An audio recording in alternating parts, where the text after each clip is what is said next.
Hi, this is Senator Bernie Sanders. Last year, along with John Nichols, the great progressive journalist with The Nation magazine, I wrote a best-selling book called It's Okay to Be Angry About Capitalism. In it, we tackle the issues that you don't hear much about in the mainstream media, from the extraordinary wealth and income inequality that our nation is experiencing, to the growing labor movement, to corporate control over the media itself. If I must say so myself, this is a very good book, and it's just been republished in paperback. If you'd like a copy of the book, please make a donation of $12 or more, or whatever you can afford, to my campaign, and we will get you a copy. You can do this at berniesanders.com/book. Again, that's berniesanders.com/book. Thank you very much. One of the interesting things about the book is that every chapter, I would say, has a pretty substantial section on something going on around the world, right, on comparisons to other countries, interviews with people in other countries, and I want to put this in perspective. When you ran for president in 2016, the first time you ran, you were in a debate, and you were talking about Denmark.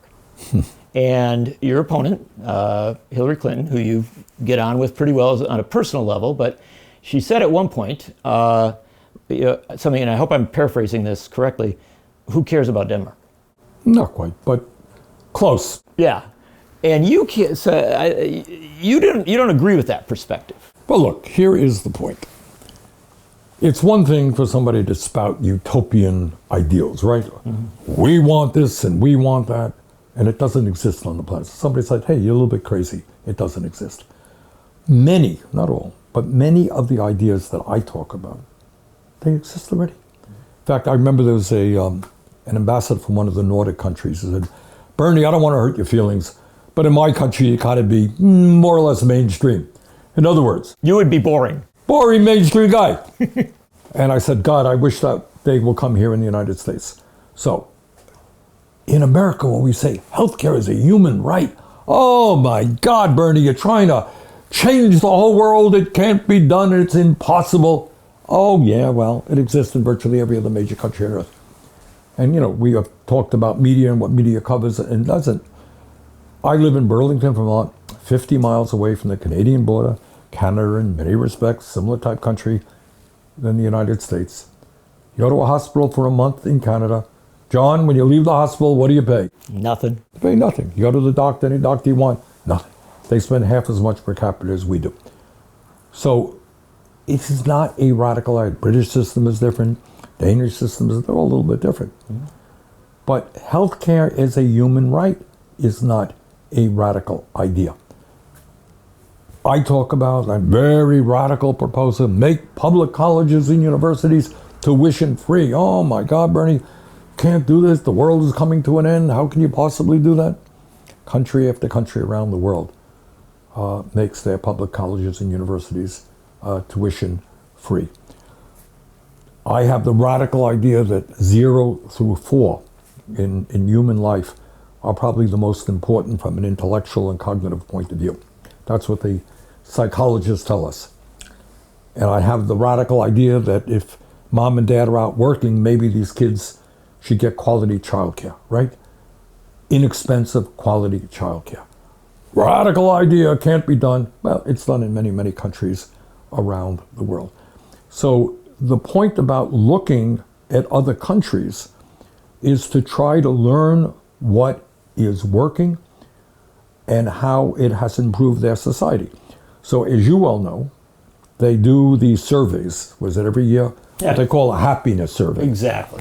And, fair enough that happiness is a very subjective definition. All right, issue. But time and time again, people in Scandinavia are always, whether it's Finland, Denmark, Norway, whatever it may be, at the top of the list. Why is that? Well, because they don't worry about healthcare.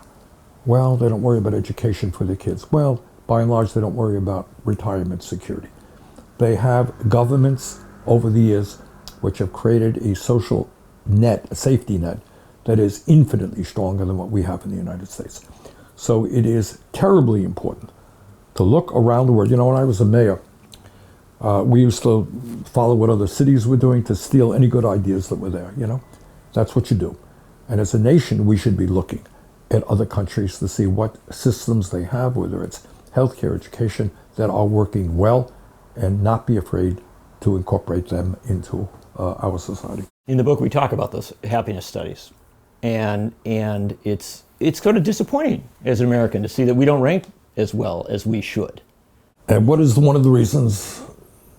One of the reasons is that, and again, we don't talk about this very much. In our country, people live under enormous stress and enormous anxiety. You know, if you're earning, if you live in paycheck to paycheck or worse, you have to struggle every day. You worry about how you're going to take care of your kids. You worry how you're going to pay the rent. You worry how you're going to pay the healthcare bills. You know, the landlord raises his rent.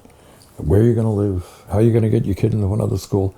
It is incredibly stressful. Life is incredibly stressful for low-income and working people. And that is one of the reasons why our life expectancy is so much lower than for in many other countries, especially for low-income and working-class people. And we make a lot of these comparisons in the book, but we don't make them casually, I would suggest. There's quite a bit of effort to bring in voices from other countries and people. One of the things that we did in putting the book together was to arrange for a Zoom meeting with the education minister in Finland, Lee Anderson, who is a young mom, which is kind of a cool idea right off the bat, to have a mother with kids in school, or a parent with kids in school, who's overseeing education. And I remember that conversation that we had with her for the book. I think you were pretty amazed at times at all the things that they were doing and all the ways in which they were trying to make sure that it was an equitable system. Well, not only that it was equitable, what they understand, which is absolutely true, is if kids are going to learn, they have to be excited and want to learn. They can't be bored to death, which is the case in many classrooms throughout this country. So their job was to make sure that kids are excited, feeling good about what they're doing, and the learning takes place on top of that. And it turns out that on international exams, if I'm not mistaken, they're usually at the top of the list. Yeah. And they start kids off at school later than they do here in our country. Because it isn't just that you're kind of, having the kids there so that their parents can go do something else. The concept is the kids go into a great daycare system, right? And then pre-education, and then they go into school, kind of starting when it's right for them to start learning, when they can start taking things in. But also their school days are shorter, right? So they start later, and their school days are shorter. Correct me if I'm wrong, they're not into homework very much. No, they don't. They try to avoid ladling the homework on so the kids can go and actually be involved in sports and culture and all sorts of other things. And they end up at the top of the list in terms of international exams. And what do we learn from that? Maybe it's worth checking out. Maybe it's worth checking out. The one other thing that Lee Anderson and her aides and staff suggested to us is that they make a major effort to educate about democracy. Yeah. And about being a citizen. That's right. And that's something that is of value, right? In fact, one of the things she said is that they actually teach young people that there may be points at which you need to protest, right? You need to dissent and raise questions. And at this point in America, we've got governors in some states that are getting rid of the interesting books and trying to say, you got to fit within this narrow zone. Right. One of the lessons I think that comes from the book is that there are examples from around the world that you can go in opposite direction and create a very vibrant, not just education system, but society. Right. Look, I think what Lee was talking about is their goal is to have a vibrant democracy. That means not a docile democracy. Well, I'm going to get out of, off my couch and vote every 2 years. But how do I participate in society? And that is something that kids have to feel at a very young age, that it is their country. They have a right to voice an opinion. They have a right to protest. They have a right to be involved. And that is something certainly that we do not do anywhere near enough. In a bigger extent, one of the chapters in the book, we bring in some work that you've done, conversations you've done with, in the past with the ambassador to Norway. Yep. where you talk not just about education or not just about healthcare, but at the broader sense of a social welfare state and the role that that plays. Yeah, and we had a tremendous, I can't remember, millions of people actually tuned into that. And I think people are desperate to hear what the corporate media doesn't tell us. In other words, it might be interesting, it would seem to me as a citizen, to learn what does it mean to live in a country where healthcare is virtually free, higher education is virtually free, childcare is virtually free, and yes, you may have to pay more in taxes, but you're proud of it because you have created a society that you feel really good about. Gee, can we learn anything from that? There's virtually, every now and then there is some programming about it, but nowhere near enough. But I think there is an enormous amount to be learned from some of the wonderful things the countries around the world are doing. And this is valuable in another sense because so often the United States' role in the world is sort of seen as trying to tell other people what to do and not necessarily respecting where they're coming from, maybe when they get something right, but also putting a pressure on them. And I remember one of the remarkable moments in your first campaign for the presidency. You were in a debate in Milwaukee and the name of Henry Kissinger came up. And your opponent said, oh, I'm going to take counsel from Henry Kissinger. I know a little about him. And you shocked a lot of people, I think, because here we had so much of our media, so much of our political class, revering this individual. You said something there that was kind of profound. Well, look, I grew up at a time when the war in Vietnam went a long way to really, the word destroy might be too strong, but really had a very, very negative impact on my generation. We lost friends and family members. People came home from Vietnam hooked on drugs, sleeping out on the street, severe mental illness. It was a devastating time for my generation, the young people who fought in Vietnam. And the fact that we got into that war because of a lie, the fact that we got involved in a civil war in Vietnam that we should never have gotten involved in, the fact that Kissinger went even further than Vietnam and started bombing Cambodia, which led to political destabilization and allowed Pol Pot to come to power, who ended up with killing some 2 million Cambodians. I mean, the horror of that.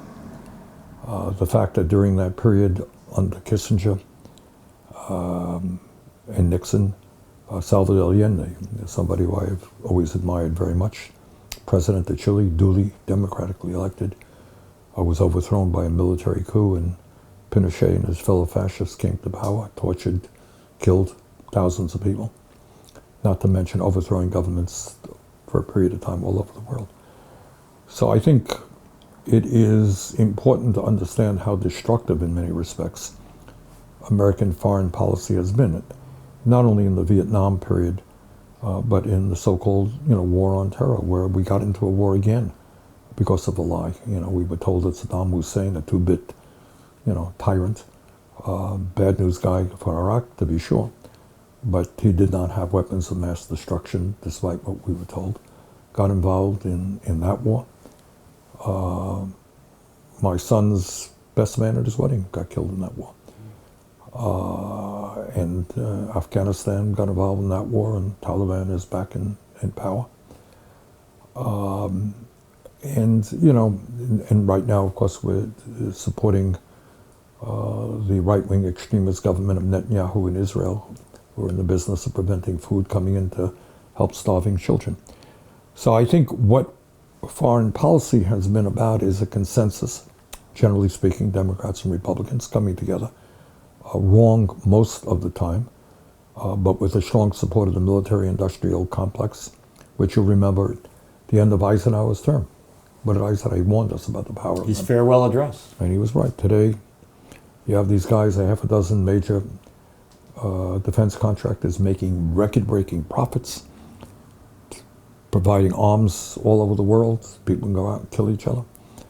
When we talk about, you and I have talked in these programs about corporate media. That's certainly one issue that we don't talk about. It's not, well, is this decision right or is that decision right? It's you trace the decision after decision, war after war after war, almost always wrong.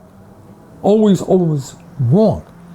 And the suffering that it has caused our people, again, my generation in Vietnam, and the people of Vietnam, and the people of Cambodia, and the people of Iraq, and the people of Afghanistan, is unbelievable. It really is unbelievable. But what is even more unbelievable is how often do we even discuss that?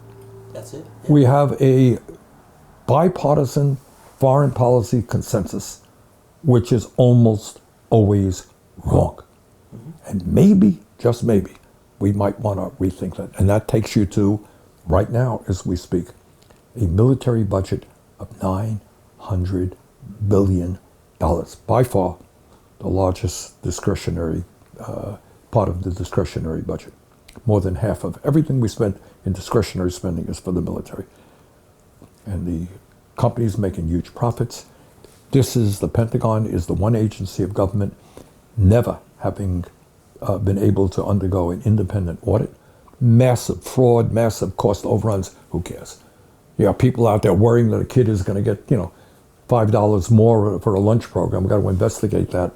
But no one is looking at the fraud and the waste and the abuse taking place in the Pentagon. It's just not an issue that we discuss. And one of the things, by the way, in that regard, to get off topic a little bit, what I proposed recently is that we have a Truman Commission. You remember the Truman Commission? Yeah. Well, we should tell people about it, right? Harry Truman, as a relatively unknown U.S. senator, was sent out during World War II to go look at what the military-industrial complex of that time was doing, and what he found was a lot of bad behavior. That's right. He said their corporate greed has no end. I think that was the exact quote. Yeah. And that is exactly the case right now. So what I think we should do is bring back another Truman Commission and ask these companies why they are charging us such outrageous prices for the weapons while they do all these stock buybacks and make all kinds of profits. It's something that's long overdue. Well, there's another point where you tried to crack the sort of bipartisan consensus recently, and it does relate to some of the things we talk about in the book because it's how Congress works. And you said, look, we should investigate whether weapons that are coming from the U.S. are being used to do horrific things in Gaza. Right. And senators did not rush to join you in that process or in that effort to investigate that question. Well, what we did is a couple of things, because I am extraordinarily upset about what Israel is now doing in Gaza. I mean, we all know that Hamas began this war. Hamas is a terrible terrorist organization. They killed 1,200 innocent Israelis. They took several hundred people captive. Absolutely outrageous and unacceptable. But what is going on now is with U.S. weaponry, Israel is not simply at war with Hamas, they're at war with the Palestinian people. And, we all know what the statistics are. 32,000 Palestinians dead, 70+ thousand wounded, 2/3 of them are women and children. One of the amazing things, 70% of the housing units in Gaza have been either damaged or destroyed. Think about that. Unbelievable. 1.8 million people displaced. And right now, hundreds of thousands of children face starvation. The law is very clear. A section of the Foreign Assistance Act says, very straightforwardly, any country that denies American humanitarian aid to get through should be investigated, and if true, defunded. Right? In other words, a country that prevents American humanitarian aid from getting through is breaking the law. And right now, that's exactly what is happening. So we have asked the president to stop funding Israel so long as they break the law. Now, when you did that proposal, and this relates back to a lot of your career in Congress, when you did that proposal, I think you got, I hope I'm right on this, that you got 9 Democrats to vote with you. I think maybe a little bit. 9 or 10. Yeah. And then Rand Paul, the Republican, voted with you. Yep. And back when you were trying to do audits and stuff like that, his father, Ron Paul, would sometimes vote with you, and you'd get it. Occasionally, you'd get a conservative. Yep. And the reason I bring this up is that when we talk about foreign policy, there is this bipartisan consensus, but there also are people who are conservatives and progressives, who are kind of outside of the party discipline, if you will, Right.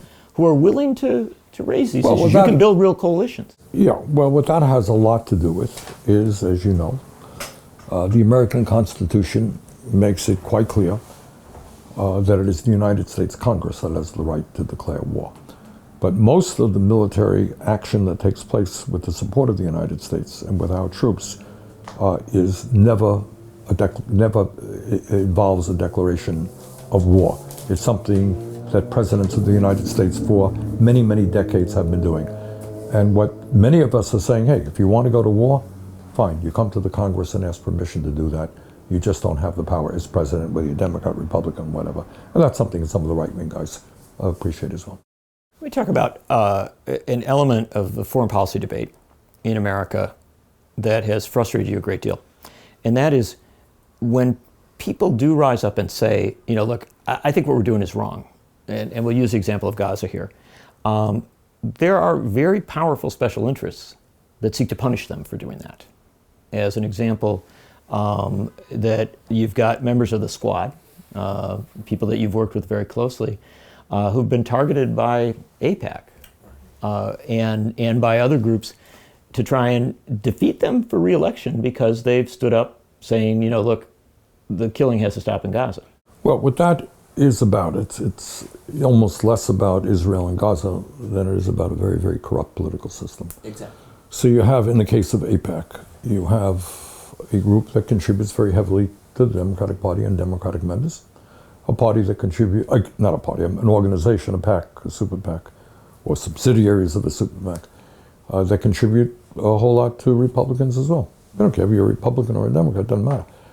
But the billionaires who fund these super PACs are not only concerned about protecting Israel's right to do whatever it wants to do, but also about protecting corporate interests.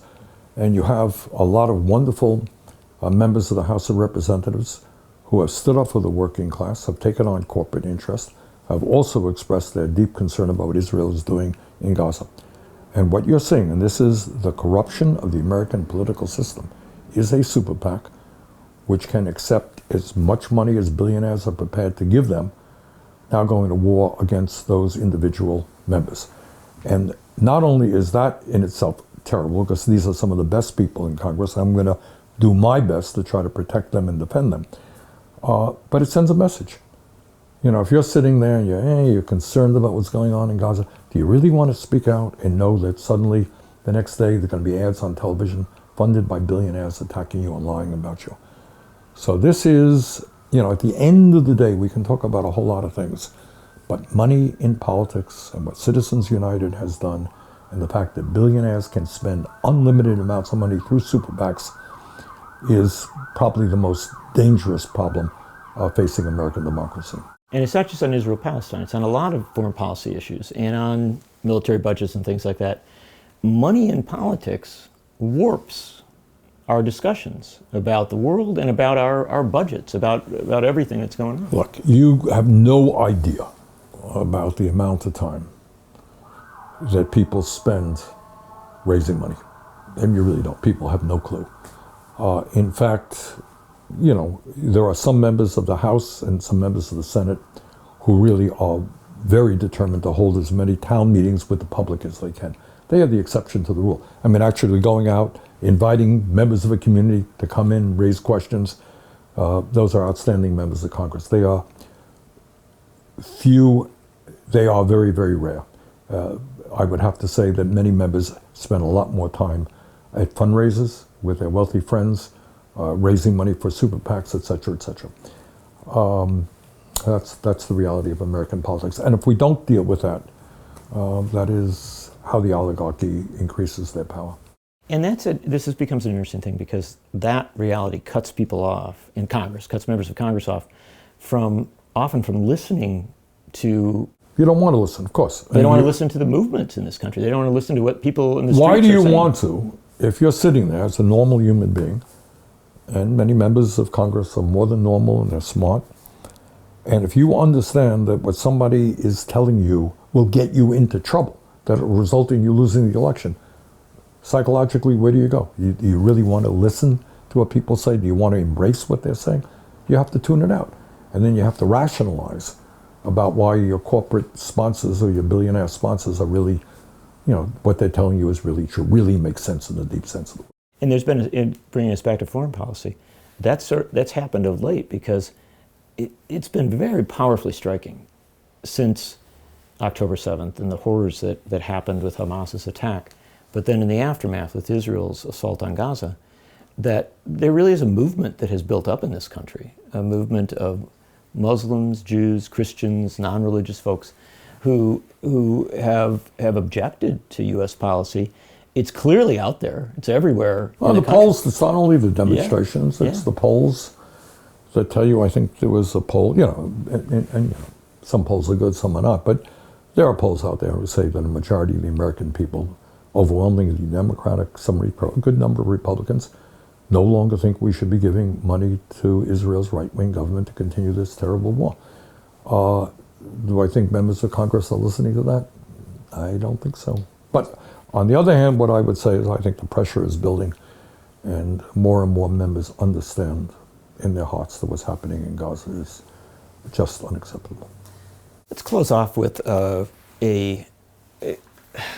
little bit about you in this regard. And one of the things about the book is that you're not one of those politicians who goes out and says, oh, here's my personal story. You don't do that a lot. You tend to focus more on the issues. But the book has quite a few anecdotes and perspectives on where you come from. One of the things that I've seen with you over the years is an interesting thing. On the 4th of July up in Vermont, you tend to go to a number of small towns, and you go to 4th of July celebrations that are actually pretty classically patriotic events. The flags and the kids in the parade. You often march in the parades. Oh, I love parades. I've probably gone to more parades. I've gone to many parades in every part of the state, and I love parades, actually. And when you do that, I've seen you out with folks talking and being with them. And I think that it gives you a perspective. Americans are, in fact, quite patriotic, right? They love their country. Mm-hmm. But they're also willing to have real deep discussions about it. They're willing to love their country enough to ask it to be better than it is at times. And I guess I'd like you to talk a little bit about, that, what you learned from that when you're out there. I'm not going to tell you that at parades we have these great policy discussions. Sometimes in the park we do after. Sometimes you make. Yeah. But, that's what town meetings are about. Yeah. And Vermont, as you know, has a long history of town meetings. And Norman Rockwell. You remember the Norman Rockwell painting? Mm-hmm. I have it in the front of my office in Burlington. It's this wonderful picture of a town meeting and a guy standing up and, speaking. And I love that about Vermont. But to my mind, and, when I ran for president, we did a whole lot of these things. Just meetings, get up, what's on your mind? Tell me what you think. And we don't do that enough.